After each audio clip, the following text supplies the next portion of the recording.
Ndagusuje wowe ukurikiye Aganze TV. Uri kumwe n'umuhungu wanyu Emusoni Nabo. Hari hashize iminsi mari musanzwe mumbona ku yandi macano, ariko uyu munsi nagarutse kuri Aganze. Ushobora kwibaza ngo ngarutse gute muri iyi sura uri kumbonamo? Shadya portrait. Iyi niyo style nifuje ko dukoramo. Mbazaniye daily motivation. Uzajya buri munsi umunsi ku munsi. Wowe ubabaye, wowe urwaye, nawe wishimye. Wino kuri Aganze TV dufatanye ibyishimo, kandi nawe ubabaye dufatanye kubaho. Iyi si nka formula.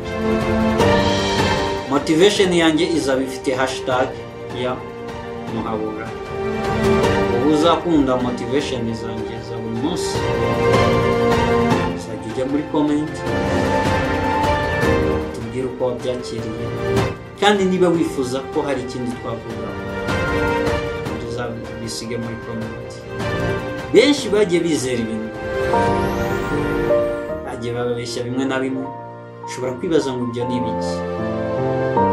Umunsi w'ejo ndakurarikira kuzakurikira Aganze TV ku masaha nk'aya ngaya. Muhabura part 1 izaba yamaze kugeraho. Ciao ciao, kandi mukomeze mutwereke urukundo, mukora subscribe, share na comment.